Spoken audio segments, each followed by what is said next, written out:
Exploring the bizarre. Your e-ticket ride into the world of the paranormal. Strap yourself in as we traverse the universe exploring the unexplained. UFOs, ghosts, lost worlds, cryptozoology, as well as other dimensions. It's time to take back the night. Now, your electrifying hosts of Exploring the Bizarre, Timothy Beckley and Tim Swartz. Okay, Tim, I know I'm going to regret asking this, but why are we up on this mountaintop as if we're looking for something? It's cold and I don't like it here. Well, we are looking for something, so just be a little patient. At least I'm looking for something anyway. I want the aliens to come down and snatch me so I can get a heavy dose of wisdom. Oh, okay. But don't you run the risk of having them pick you up and examine you like they've done to our guests tonight, and in the process leave scratch-like and scoop marks all over your body? Well, there must be a good reason when you think about it why they examine humans. Most are returned back unscathed, but there is always a chance of encountering, I suppose, opposing forces. You know, it is a big, multi-dimensional universe out there. Well, I guess we can find all this from our guests this evening, and let's hope the boys hovering overhead right now are not interested in the bizarre tampering of our bodies. And if you ask me, we should return to the safe place. That's the KCOR radio studios. I'll beat you down. And I thought you were a serious researcher and wanted to know the truth about UFOs. But all right, let's play it safe, and I'll come back with you. Besides, we've got a guest tonight who has a lot of personal experiences in this area, and she can tell us, I'm sure, what's really going on. Yeah, well, I'm a proper researcher and investigator, Tim, but not just with my own body. Okay. Oh, well, okay. Well, I'm not offering myself up as a guinea pig. Well, you can get off that examination table anytime that you want, I'm sure. Although I don't know, in our book Screwed by the Aliens, Sex with ETs, we had some pretty wild stories in there. I've always, or at least I've come to conclude in recent times that we've got the good guys and the bad guys up there. And I have to admit, I've never really, I'm no Bud Hopkins or David Jacobs. I don't claim to have a missing time. The only missing time I can remember is when I was a child on the playing in the schoolyard. I almost said graveyard. Playing in the schoolyard, and we were playing like kickball or something. And I went to kick the ball, and I missed the ball. And I guess I ended up on my head. And the next thing I know, the school nurse and my sister were looking down at me. And so I guess you could say I might have had a little bit of missing time. Now, the only other thing that comes to mind, and I've never mentioned this before, is I can remember when I was growing up that my mother had to go to the doctor, and I went with her because I was too young to stay at home.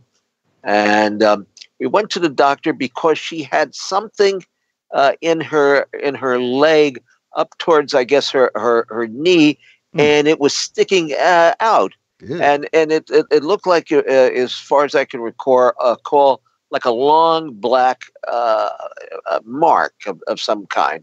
And the doctor managed to pull it out through the skin, and I know it left quite a bruise there for a while. And it was like a pin of some sort. Now, the doctor told her, "Oh, you must have been sewing, and the needle got in and traveled up your leg." I guess that's theoretically possible. I don't know. I have no experiences along that line. But, I'm thinking about what the abductees claim about this, what is it, intergenerational abductions, where they tag a member of your family and then keep on watching, the next of kin and the generations for gosh knows how long. So it's possible that they tagged my mom, and I've continued on as their guinea pig There you of some sort. I mean, that's wild and far fetched, and I can't say that I believe it, but it's worth mentioning, and we could ask our guest tonight about intergenerational abductees. And why don't you tell us, Tim, about? I know things are going well for you in Jasper, Indiana, and you've been diligently working on our next book that we'll have out for the holiday, Incredible Encounters, Tim Beckley's big book of incredible encounters, and it's going to be a wonderful thing, and I'm sure it's growing in size, right? Yeah, that's right. But let me introduce our guest, which I'm so happy that she decided to join us tonight on our show. Our guest is Sev Tok. Now, Sev was born in Istanbul, Turkey, and came to the United States as a little girl.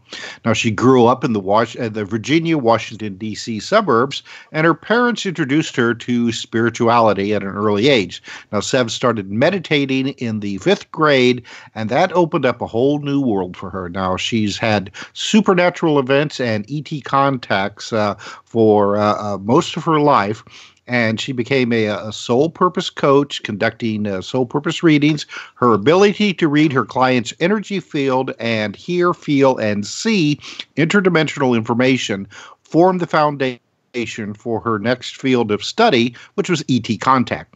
Now, her first book was You Have the Right to Talk to Aliens, and it's about her coming out with the whole ET contact thing. And in the book, she describes her many alien contacts and how she transformed her fears of ETs to understanding their peaceful intentions. Sev's debut book serves to provide momentum for the universal reveal that we are not alone in the galaxies. Humans are part of an intergalactic neighborhood, and we have the right to talk to our neighbors, the ETs.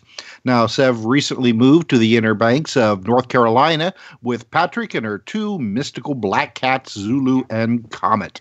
Now, her latest book is The Universe Speaks, Talks to Empower You. So, Sev Tok, thank you very much for being with us tonight on Exploring the Bizarre. Good evening, Tim and all your listeners. It's a pleasure to be with you. Well, this is a little bit different than when we haven't had that many abductees. We've had a few, but I guess we really haven't extended ourselves too much in that area. But we've been friends on Facebook for a while, and I noticed you had a lot of information that you're throwing out there on your website and all. So I said, well, let's take a chance and talk to Sev and see what this is all about. Now, when did you first encounter? I say extraterrestrials, but maybe you have a different a feeling as to what these beings are that's taking you. I mean, how old were you when you first had an encounter, and what exactly transpired? My earliest conscious memories started when I was 10, and that lasted for a couple of years until I was 12. And that involved multiple visits, so many that I lost count, of a being that would come and visit me in this very large spacecraft. And I would be standing on the ground looking up at it. It would come from a different direction each time. And this being would come out of it. And it resembled a human. It was very close to a human. It was a young male in his 20s or 30s. And what was different about him was his ears. They were a little more elongated. And he was coming to check up on me just to make sure that I was okay. And every time I saw him, I was so happy. It was like seeing a long lost brother. Now, were you in Turkey when this took place? No, I was in the U.S. I was living close to Washington, D.C. I was in the Annapolis, Maryland area. Yeah. Okay. Mm-hmm. And I didn't say anything to anybody. I could have said something to my parents because they were very open, and they were way before their time. But I still didn't. I just kept it to myself until there was a last meeting, and at the last one, I was with a group of kids, and with all the other times, it was just the two of us. But this time, I was with a group of kids that were around my age, and we were just standing there watching this spaceship go off, knowing that we weren't going to see it again, and we were sad. And I just had a feeling of, well, okay, I got to get to work. And then I come back, I'm in my bedroom, and then I have to get ready and go to 5th grade. And I didn't know what my work was. I didn't think about it. I just tried to ignore it. But it got to the point a couple of years ago where I just couldn't ignore it anymore. Well, obviously, you had repeat visits. But now, did this individual have a name? And did he say where he was coming from? And why did he select you? I mean, after all, you're only five years old. Mm-hmm. No, you were older than that, right? Yeah, I guess when you started, you said grade. It was 5th grade. 5th grade. All right. Yeah. Mm-hmm. I do not remember a name, and I do not remember where he was from. I don't remember that information. No. And what really made me finally come out and admit that what's been happening since 5th grade is real was an incident that I had just 2 years ago in September. It was just the second night that we moved here to the Inner Banks of North Carolina. We came from Washington, D.C., Capitol Hill. And lots of weird things had been happening to me, but I was just kept ignoring them. There would be chunks of skin missing. I have in my book, You Have the Right to Talk to Aliens, I have a picture of this rectangle that you could see 4 slices taken out of my back. It was very clear. And one thing after another, strange lights. I've been giving information about the hybridization program. I've been showing a baby in a tube. I just kept trying to ignore it. I didn't want to deal with it. And then the second night that we were here, I came face to face with the Greys, and they burned an X in my back. And then 9 days later, they burned another X in my back. And it was on my tush, to be exact. It was the X was on my left tush, on my left cheek, and then 9 days later there was another one just like it on my right cheek. And this was accompanied by very conscious memory of being in a bed that resembled a hospital bed. And I was in a room that barely had any furniture in it, and it felt very sterile. It felt like a hospital room. And I couldn't move my arms and I couldn't move my legs. I felt paralyzed. I was lying on my right side. And I felt like there was something behind me and I could move my head. So I moved my head, and right behind me, just inches from me, was a Grey doing something to my back. And we locked eyes for several seconds. And I didn't get any information from it. In my other contacts, there was telepathic communication, but this time there was nothing. And it wasn't nice and it wasn't mean. It was just completely neutral. And that freaked me out. Just it being so neutral just felt strange. I was very scared. Why would they do something like that? I mean, it's not a medical test to put scoop marks on your body necessarily, and certainly not on your backside that I can think of. Mm-hmm. Mm-hmm. There's a couple reasons. First, to get my attention, because I've been ignoring them for decades. And this is what got my attention. And I do believe that I have a mission to talk about my experiences and to just let people know that there are millions of us that are having contact with ETs, and many people don't even know it because it happens in a multidimensional, interdimensional way. ET contact doesn't happen only in 3D when you're in your car or when you're out camping. It also happens in states where you travel through portals and you travel through time warps, and your frequency is changed. And you have these these experiences that the brain can't explain. And so the brain may choose to call it a dream or a fantasy or a hallucination, but it's not. Now, have you ever undergone hypnosis to bring out any more details of your experience? I did once after what happened in Roswell, because what happened in Roswell, New Mexico, freaked me out so much, and I could only remember part of it. Tell us about it. Yeah, go ahead now. Don't keep us guessing. This was in November of 2016, and Roswell is a place that I've been wanting to go ever since I was a little girl. There was a spaceship that crashed there in the 40s. Oh, yeah. Well, and it's a big deal, yeah. mhm. And just up out of the blue, my boyfriend, who was working in Hawaii for a year, called me and said, I have to go to the White Sands Missile Range in New Mexico for work. Why don't you meet me in Texas? We'll drive over there. I'll show it to you. And then I'll take you to Roswell and we can spend the night there. Oh, that's great. Yes, I was very excited. Until you tell us what happened then. Yeah. Okay. Have you been to the White Sands Missile Range or have you been to White Sands, New Mexico? Either one of you? Nah, I've only been to New Mexico once. No, I haven't been to. I went to Albuquerque and I didn't have the greatest time in the world there. But that's another. That's a story for another night on another program.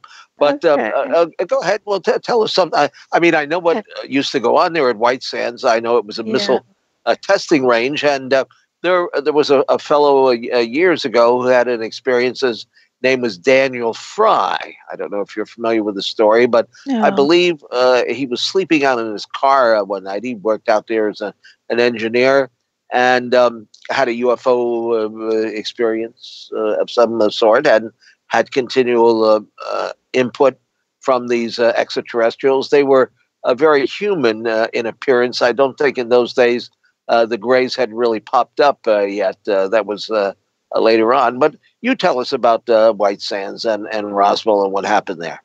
Okay. There's a lot of nefarious things that goes on at White Sands. We don't know everything that's going on there. And as soon as my boyfriend took me there, I just wanted to run. I wanted to run in the opposite direction. It was really creepy. And it's at the bottom of a big black mountain. And I was very uncomfortable. I stayed to make my boyfriend happy. And they had this missile park outside where they had all these different missiles. Yeah. And then there was this one, though, which is very strange. It doesn't look like a missile. It looks exactly like a spaceship. And it caught my attention. And the plaque next to it said it was used for releasing a weather balloon. And I'm looking at that thinking, oh, this is part of the lie. Everything looks like a missile except for this one thing that looks like a spaceship. And after a while, we finally left. Thank goodness. I said, I never want to go back there again. And we went to Roswell. We drove to Roswell. And how far is that? How long of a drive? I don't even remember. I really don't remember. It wasn't that far. You could do it in an afternoon. Mm-hmm. Yeah. And okay, so you're in Roswell. Now, what year was this? During the time of the festival, or it was just during some other period? Yeah. Yeah, it was. There wasn't the festival at this time. This was November 2016. Oh, okay. And so we went to the museum. There's a Roswell Museum. That was fun. And then we went to the hotel room. And we were both really tired. And the hotel room was in Roswell. And he's in the bathroom. And I'm flicking through the channels on television. And I'm thinking to myself, I wish the show People of Earth was on. Have you seen that show? Have you heard about it? I'm not a big watcher of TV. Is it a sitcom or? Oh, it was a great show. I think I might have seen. I think I might have seen one episode of it. Yeah. Yeah, it was produced by Conan O'Brien. It's off the air. I think it only had 2 seasons. Yeah, and it was a very funny and witty take on a group of experiencers. Yeah. Mm-hmm. I don't like the word abduction. I heard you talking about that, or one Yeah. of you was talking Okay. earlier. I did. I'm guilty as charged. Oh, okay. So you were waiting. You were Oh, hoping the show came on. Yeah. yeah, so I'm flicking through the channels and I'm telling myself the show's not going to come on because the last one was just on and it's not on. And he comes out of the bathroom and I stop the TV on a commercial. He says something to me. I turn back and poof, right there on the TV is People of Earth.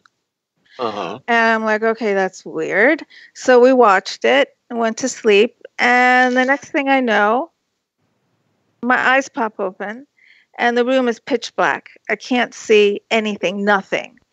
And I hear footsteps on the carpet and I hear my boyfriend getting into the bed. And my first thought is, why was Patrick sitting on the couch? And did it have anything to do with the aliens? And I fell asleep. Uh-huh. So when I woke up in the morning, he was in the shower. And I'm thinking to myself, why on earth would I think he's sitting on the couch? Because he never gets up in the middle of the night and sits on the couch. Yeah. Plus, it was pitch dark. I couldn't see anything. Uh-huh. And why did I think it was the aliens? Then all of a sudden, I got this instant download. It was a visual and an instant knowledge. And I saw myself talking to a group of Greys, and they gave me all this information about the hybridization program. I did not know this information when I went to sleep. I woke up knowing it. And they were talking about why they're having this hybridization program with humans, what they're looking for.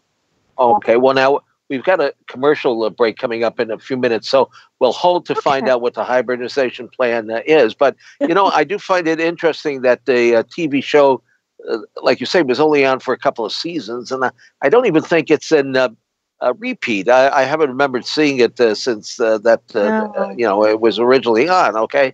And we find that, at least in my life, synchronicities play a whopping effect when it comes to UFOs. I mean, I've had so many synchronicities, and I'm not just talking about, thinking of somebody and they call on the phone, like a day or two later. I mean, we've discussed it on the program, and I've done a book on my synchronicities, and some of them are whoppers. I don't know. Philip K. Dick, who of course was a very well-known science fiction writer, he thought that we were living in a matrix, and that there is somebody guiding and controlling us. And I kind of go along with this. I mean, I think that there are parallel universes and dimensions all over the place, and we could be in simultaneously in different places at the same time. So now, how many encounters with the Greys would you say that you've had? Oh, that I can remember. 1, 2, 3, 4, 5. It's been a few. Mm-hmm. Yeah. And how about the original fellow, the young alien? I mean, has he returned to visit with you? Well, Sev, you'll have to answer when we come back from our break. So let's go ahead and go to it, Tim, and we'll be back in just a few minutes for more Exploring the Bizarre. So stay tuned.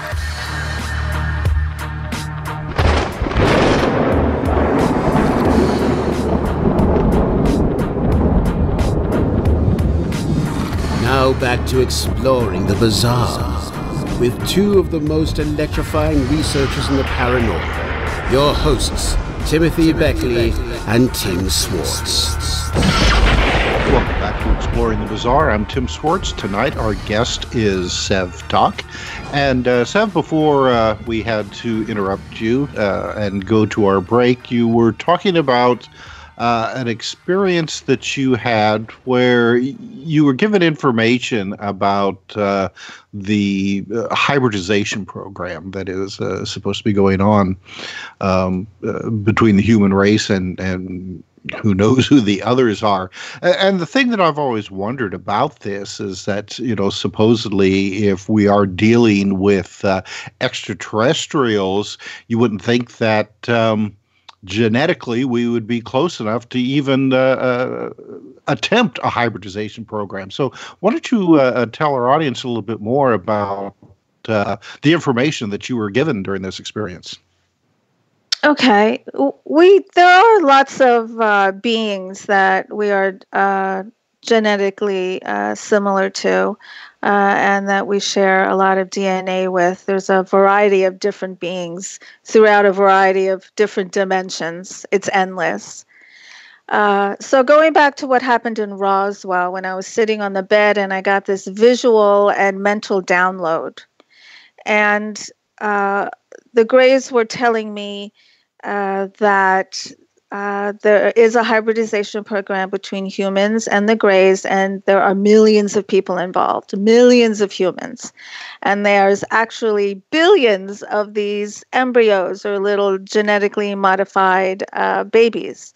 And what the Greys are looking for within the human is our ability to empathize and sympathize.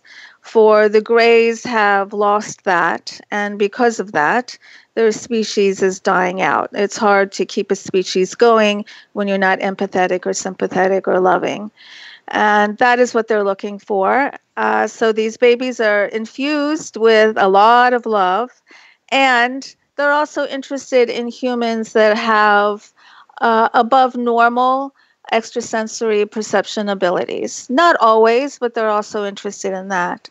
And so these babies that they've created that are infused with love, I was told that Earth, and most of us know this by now, we've heard this before, that Earth can go in a variety of different directions with an endless amount of possibilities. One possibility being that we kill the life off of this planet. And if that were to happen, then these hybrids would be used to repopulate the Earth. Ooh, that's not a pleasant thought. Well, these aren't negative or scary beings. Mm-hmm. They're infused with love. And I was also told that there was a concern within the galactic system that these embryos might come into the hands of maybe some beings that might have negative intentions. But I was told because of the way these embryos have been created, they wouldn't make good killing machines. They really wouldn't make effective means of causing harm or evil. Well, where are the embryos now? I mean, are they must be some of them must be grown up. Where are they hiding? Well, some are growing, and most are not. So you probably heard about people who claim that they've been on a spaceship and they've met these children. I was shown a baby in a tube several years ago. I was in this dark room and there was this tube in front of me. And I have a drawing of this in my book. I also have a YouTube channel, Alien Spirit TV, where I have videos explaining my encounters with drawings. And I also have videos about various other things too. And what was I saying? before I started talking about Alien Spirit TV, what was I saying? Yeah, let's see.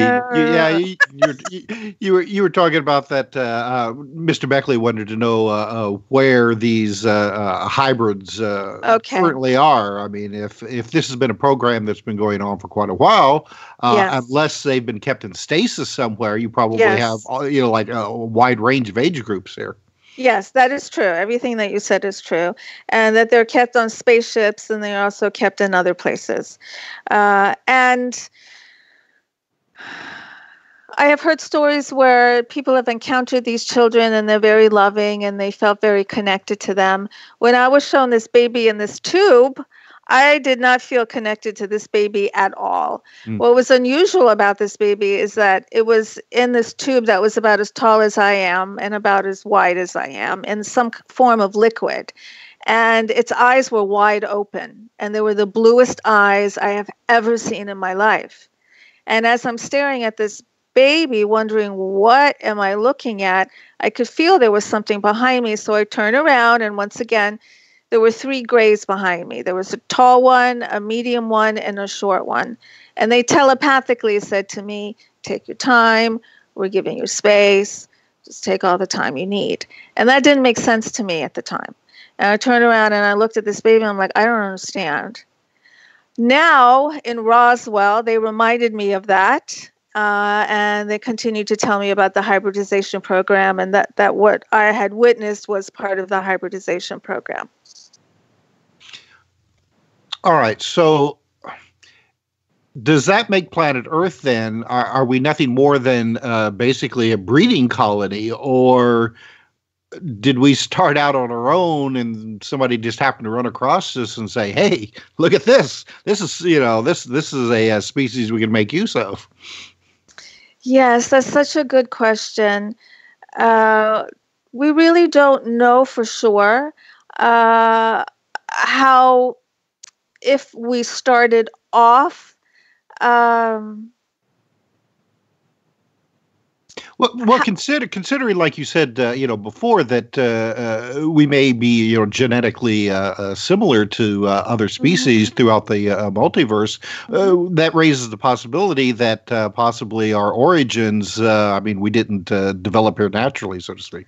It's very possible. I do believe that there's been a lot of intervention, but amongst all the different types of beings. I do believe that humans carry ET DNA. Some of us have activated it more than others, but we all carry it. Now, I was when I was doing research on you before the show, I saw a reference that you had an encounter with the Men in Black. Oh gosh, you're going there, huh? Okay. Yeah, well, this is something that Tim Beckley and I, have researched, investigated. Well, I've written 2 books on the Men in Black. Right, and UFO probably, silencers, and and you're the only guy who's possibly ever taken a photograph of one. That's true. Yes, yeah. But are you talking? Did you take a picture of a 3D Men in Black or an astral Men in Black? Oh, no. This is a real Man in Black. It may be the only one, as far as we know. It happened in 1966. It's I've been on UFO Hunters, the History Channel, talking about it, and written it up in the book, The UFO Silencers. It involved a fellow who was investigating some UFO encounters over in Jersey City, and at least somebody broke into his apartment, rifled through his files, and was tapping his telephone, and apparently was monitoring the activity of people coming in and out of his building. Yeah. And without letting him or his wife know that we were coming over, Jim Mosley and I got in the car early one morning and drove over there. And sure enough, there was this individual standing in the doorway, and took a photograph of him and went around the corner, and he was gone, as well as the black car that he had apparently arrived in. But the strange thing is that even though they had some harassing experience at the hand of, I would say, this individual or some other individuals, he disappeared totally after our taking the photograph of him and was never seen again. I would say that instead of being frightened by a Man in Black, I actually drove one of them off. I think it's a matter of, to me, the Men in Black are kind of like zombies. I think that they're humans that are being controlled by some of these negative entities. But you tell your story. This is your interview this evening. Okay, so I believe there's various types of Men in Black. There's the 3D version that I call them, that you see them sitting outside of your house, or the kind that you described. So first of all, I'd like to ask you a question. This Men in Black showed up at your friend's apartment because they are experiencers? Yes. Well, they were researchers as opposed. Well, actually, the lady, Mary Robinson, was more of an experiencer. She did partake in psychic work with the Ouija board and tarot cards and things along that line. And she did have visitations, but not so much from aliens, but with elementals. But I think that you could put her in the area as a UFO experiencer, where her husband, whose files were gone through and the phone was tapped, was a independent researcher.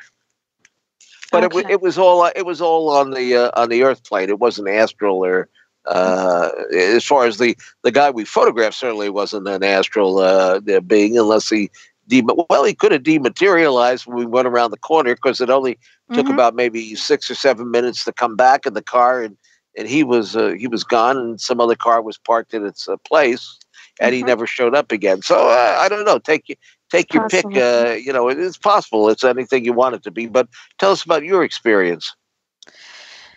I can talk about two different kinds. So the traditional Men in Black, which is this being that's dressed in black and has black hat, which I have seen astrally in my room by the side of my bed looking at me. And a lot of people have witnessed that. I actually have a friend who got a picture of a black shadow like that. And on my website, one of my missions is to help experiencers.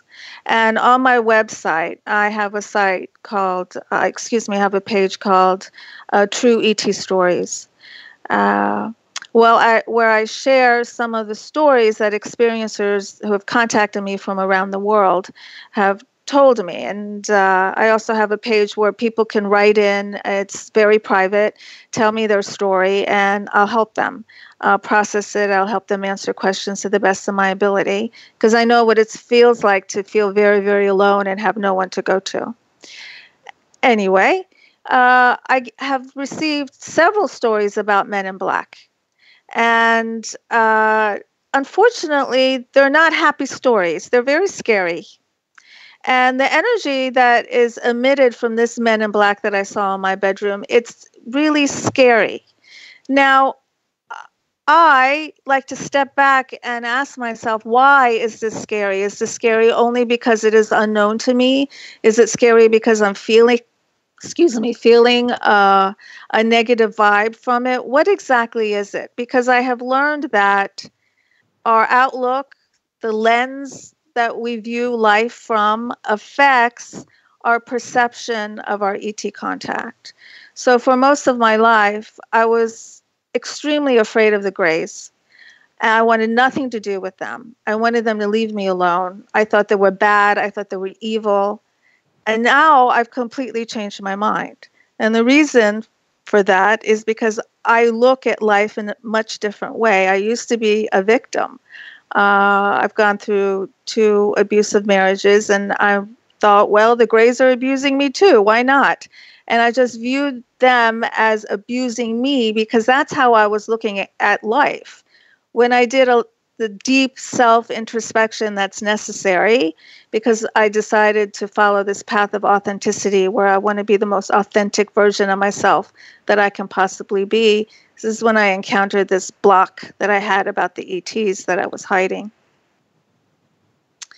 And this is really the reason why I've come out. It's just because I'm on this path of authenticities, and ETs happen to be on my path.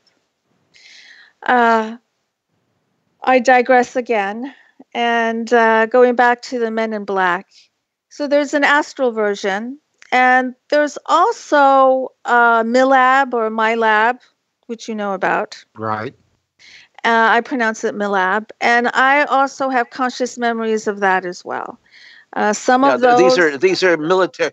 These are like black op military people who are sometimes disguising themselves as extraterrestrials and abducting people and experimenting on them for what purpose?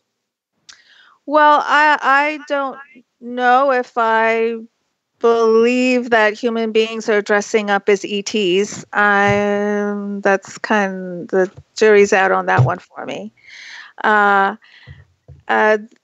All experiencers, or everyone that in the United States, really in the world, that has come in contact with an ET, whether it's interdimensional or in 3D, or has come in contact with a spaceship, the government knows. The government knows who you are. The government knows about these things.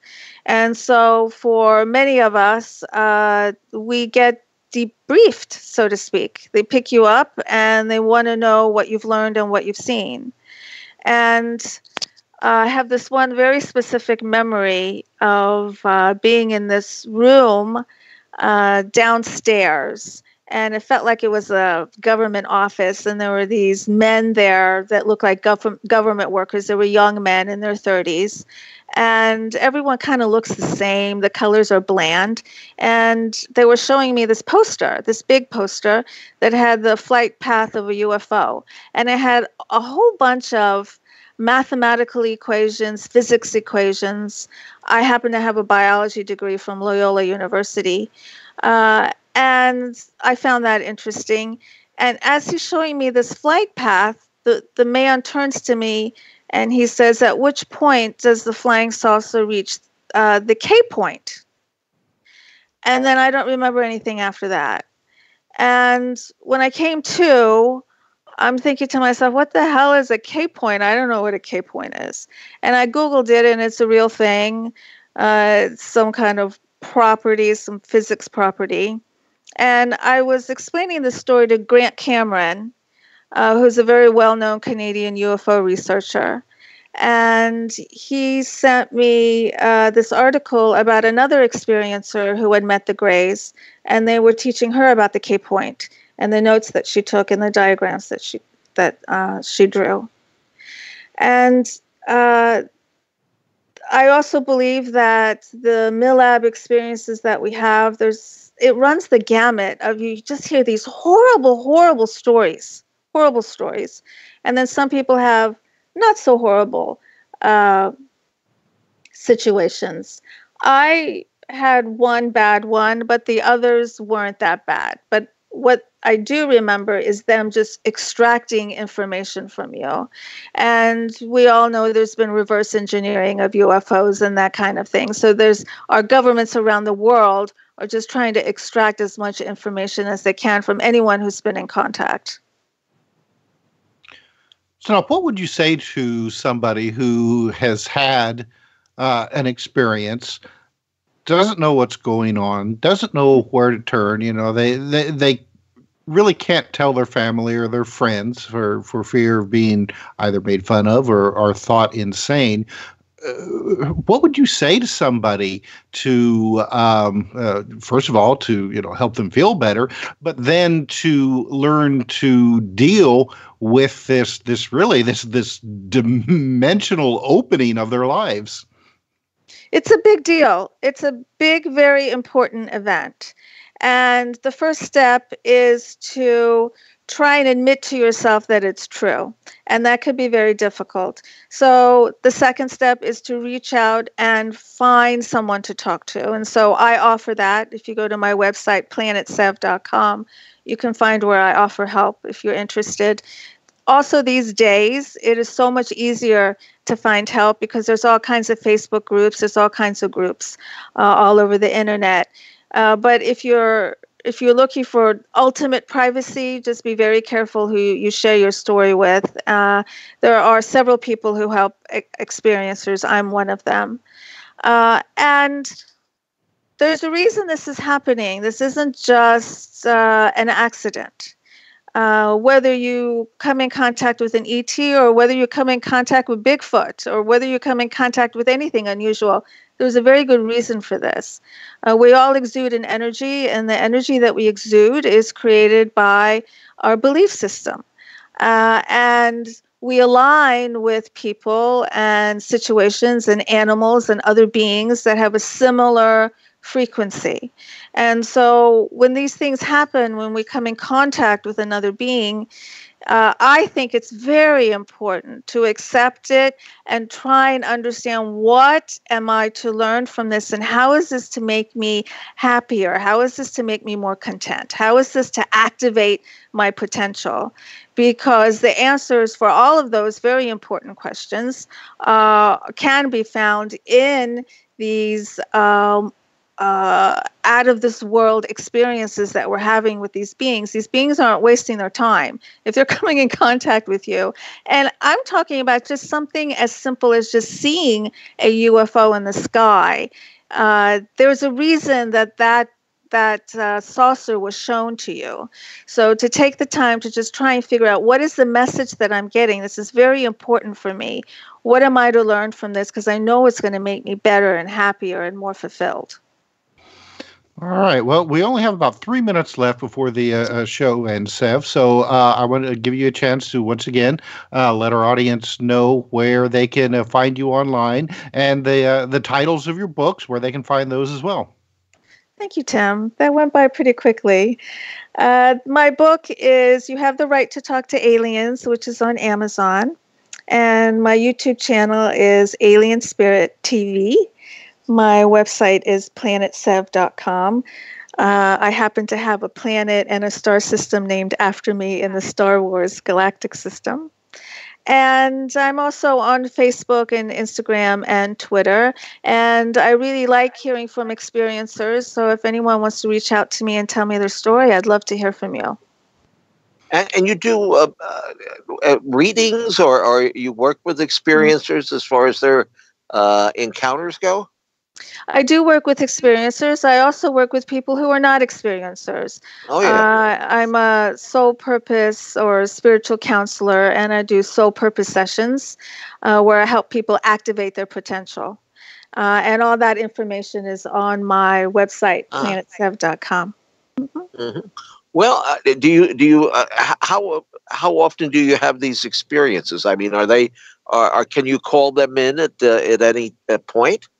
Yes, we all can. We can all call in beings across the dimensions. Yes. And I do help people connect. I help people learn how to channel. I help people expand their awareness about their multidimensionality, because this is something we can all do. There's nothing special about anyone that can talk to the dead or channel. We all have these abilities. That's good to know, I guess, for people who are interested in that. I know some people do see this as a negative force, and I'm glad that you see it as a positive event in your life. Well, thank you for being on, and I do want to wish everybody, all our listeners and all our guests, a happy Thanksgiving, and don't forget to check out our YouTube site, Mr. UFO's Secret Files. I think we're up to about 400 interviews by now, and thank you, Peter, for making a YouTube channel possible. And Tim, have a good Thanksgiving and best to your family, and we'll see you all very soon. Bye-bye.